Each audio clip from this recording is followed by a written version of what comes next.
Bonsoir Olivier. Bonsoir. En faisant référence à François Mitterrand, on vient de l'entendre, et à son dernier discours devant le Parlement européen, qui est en fait son testament, un appel à l'unité de l'Europe, François Hollande a voulu, on l'a bien senti, donner une solennité à son intervention. Oui, il a trouvé le ton qui convenait, parce que d'entrée de jeu, il a dit les choses directement. Ce qui menace l'Europe, c'est effectivement la défiance des peuples, c'est le délitement par rapport à l'intérêt général, avec ce spectacle désolant où l'on voit chaque pays tenter d'obtenir la défense de son précaré plutôt qu'à songer à la construction de l'Europe. Et les députés européens ont écouté François Hollande parce qu'ils partagent la même inquiétude. Alors finalement, le Parlement européen de Strasbourg, c'était la meilleure tribune pour François Hollande afin qu'il présente sa vision de l'Europe.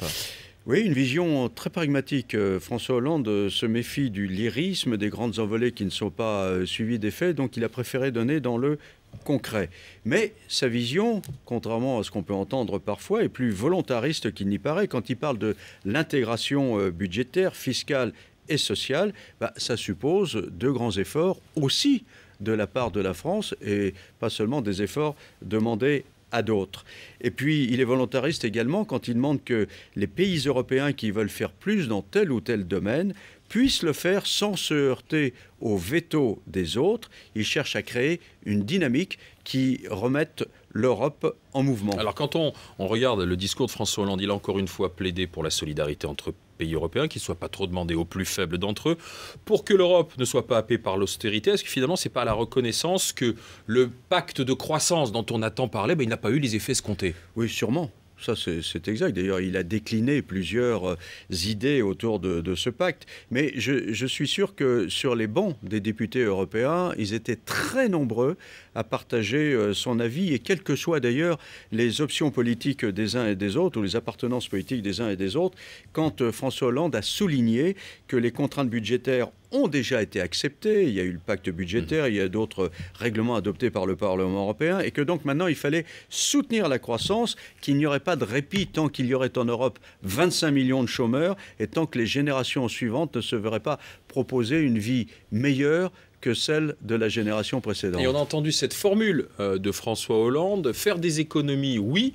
Affaiblir l'économie, non. Bon, on peut dire belle formule, sens de la formule, mais est-ce qu'elle va être entendue par David Cameron, le Britannique, par Angela Merkel, l'Allemande, qui veulent des coupes sombres, on le sait, dans le budget européen? On va voir ça jeudi et vendredi à Bruxelles. Mais François Hollande, il a obtenu ce qu'il était venu chercher, l'appui du Parlement européen pour un budget volontariste qui soutienne l'économie. Et je vous rappelle qu'au niveau européen, le Parlement a son mot à dire dans le budget. Il peut, par exemple, voter le veto contre un budget qui ne lui donnerait pas satisfaction. Et puis, dans le fond, qui pourrait contrer François Hollande quand il dit que l'Europe doit avoir une volonté politique, que chacun ne doit pas à tout bout de champ réclamer son petit dû en oubliant complètement les autres, et qu'il doit y avoir également une ambition sociale au niveau européen. David Cameron peut-être va le contrer parce qu'il est anglais et que donc il voit les choses différemment. Mais Angela Merkel aura bien du mal. Je rappelle qu'Angela Merkel, elle est chancelière allemande. Elle est la chancelière d'un pays qui a inventé le système de la sécurité sociale au XIXe siècle. Et puis, il n'y a pas si longtemps, elle voulait davantage d'Europe. Eh bien, à son tour maintenant de le montrer jeudi et vendredi, non pas par des discours, mais par des actes concrets. C'est certainement ce que François Hollande va lui dire demain, puisqu'il se retrouve demain à l'occasion du match de football France-Allemagne.